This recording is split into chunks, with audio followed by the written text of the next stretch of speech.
Halo guys, gimana kabarnya? Semoga kalian baik-baik saja ya guys. Oke, kali ini saya akan menyampaikan berita terkini, yaitu tentang ranking timnas Indonesia di dunia, kalau menang, kalah atau sekalipun imbang. Kemudian berita selanjutnya saya akan membahas 3 klub paling agresif di bursa transfer BRI Liga 1. Sebelum saya lanjutkan, saya akan mengingatkan, jangan lupa subscribe, like, komen dan share. Biar bisa kalian lulu pada cepat dapat hadiah dari saya. Terima kasih.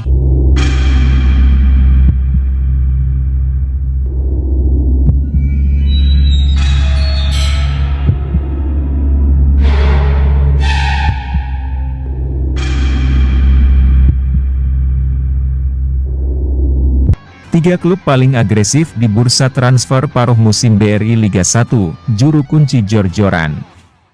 Di luar transfer window BRI Liga 1 2023-2024 mulai terlihat.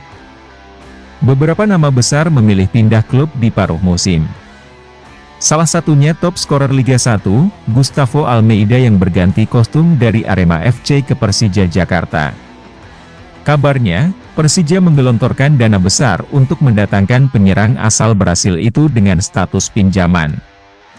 Namun, jika melihat perkembangan transfer window, bukan Persija Jakarta yang jadi klub paling greget. Tapi tim papan atas dan bawah yang aktif memperbaiki skuadnya. Bayangkara FC jadi yang paling serius dalam bursa transfer.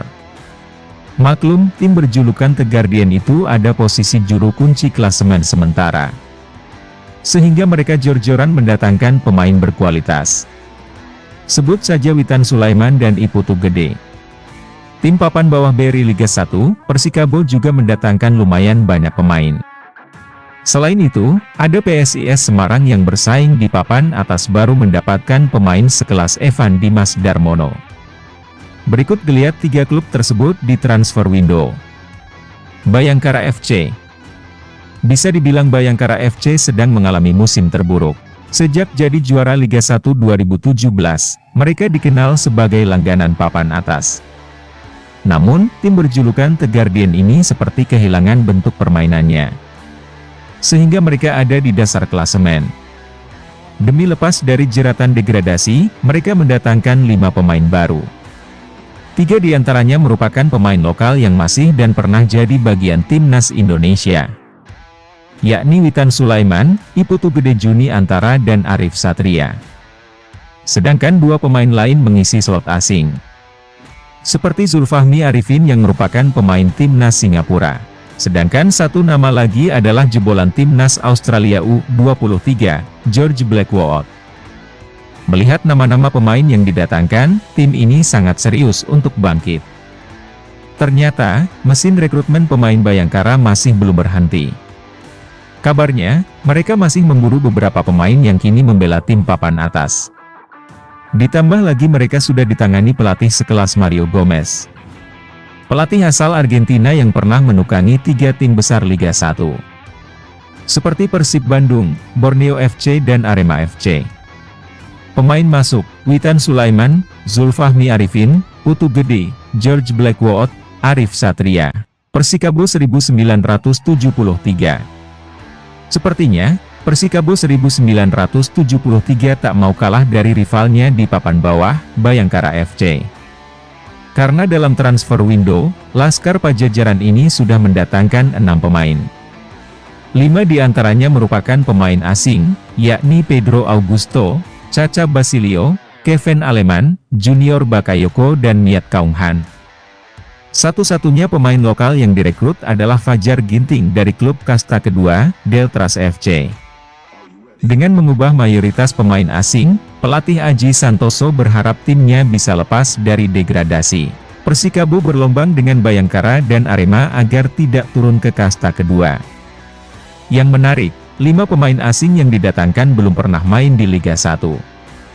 Biasanya, keputusan ini berisiko dari sisi adaptasi sang pemain. Tapi jika masalah itu teratasi, Persikabo bisa membuat gebrakan. Karena, pemain asing yang baru muncul biasanya sulit diprediksi oleh lawan. Sepertinya itu yang diinginkan sang pelatih. Hanya saja, para pemain asing tersebut tidak punya pengalaman mentereng. Pemain masuk: Pedro Augusto, Niat Kaunghan, Chacha Basilio, Kevin Aleman Junior Bakayoko, Fajar Ginting. PSIS Mahesa Jenar ini berhasil memanaskan persaingan papan atas. Mereka berada di urutan ketiga klasemen sementara. Tapi, hal itu tak membuat PSIS cepat puas. Buktinya, di transfer window mereka mendatangkan beberapa pemain. Yang paling mentereng tentu Evan Dimas Darmono dipinjam dari Arema FC. Gelandang 28 tahun itu merupakan pemain dengan nama besar di Indonesia. Meski musim ini namanya tenggelam bersama Arema, PSIS seperti ingin membangkitkannya lagi. Ini jadi tantangan tersendiri untuk membuktikan jika Evan belum habis. Selain itu, bek muda yang muncul bersama Timnas Indonesia kelompok usia, Barnabas Sobor juga digaet. Pemain asal Papua itu akan jadi salah satu pemain masa depan PSIS. Karena dia punya potensi besar. Hanya saja Sobor jarang dapat kesempatan ketika bermain untuk Persija Jakarta. Awal musim ini dia bergabung dengan klub kasta kedua, Kalteng Putra. Selain dua pemain tersebut ada dua pemain lokal lain, Fatur Ihsan dan Jory Guruh yang didaftarkan. PSIS Semarang, Barnabas Sobor, Evan Dimas, Fathul Ihsan, Jory Guruh. Hitung-hitungan ranking FIFA Timnas Indonesia jika menang, imbang atau kalah dari Irak di kualifikasi Piala Dunia 2026 zona Asia. Hitungan ranking FIFA Timnas Indonesia jika menang, imbang atau kalah dari Irak di kualifikasi Piala Dunia 2026 zona Asia akan diulas Okezone. Sesuai jadwal, Timnas Indonesia akan bertandang ke markas Irak di matchday pertama grup F kualifikasi Piala Dunia 2026 zona Asia pada Kamis, 16 November 2023 pukul 21.45 waktu Indonesia Barat. Secara peringkat FIFA, kedua tim dipisahkan jarak yang teramat jauh. Ketika Irak menempati peringkat 68 dunia, Timnas Indonesia menduduki posisi 145 dunia. Lantas, berapa poin di ranking FIFA yang didapat Timnas Indonesia jika menang, imbang atau kalah dari Irak? Mengutip dari laman football-ranking.com, kemenangan atas Irak membuat Timnas Indonesia mendapatkan tambahan 18,63 poin. Tambahan 18,63 poin membuat perolehan angka Timnas Indonesia menjadi 1,088,45 poin. Jika tim-tim di atas Timnas Indonesia mendapatkan hasil buruk, skuad Garuda bisa naik ke peringkat 140 dunia. Bahkan bukan tak mungkin, Timnas Indonesia bisa naik ke urutan 138 dunia. Lantas, bagaimana jika hanya mendapatkan hasil imbang? Jika imbang, Timnas Indonesia tetap mendapatkan poin, yakni 6,13 angka. Tambahan 6,13 angka membuat poin Timnas Indonesia di ranking FIFA menjadi 1,075,95.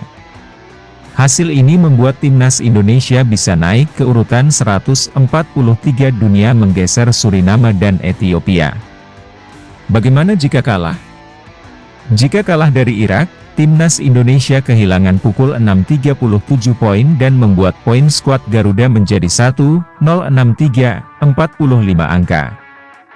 Hasil itu membuat Timnas Indonesia bisa turun ke peringkat 146 dunia, alias digeser Eswatini.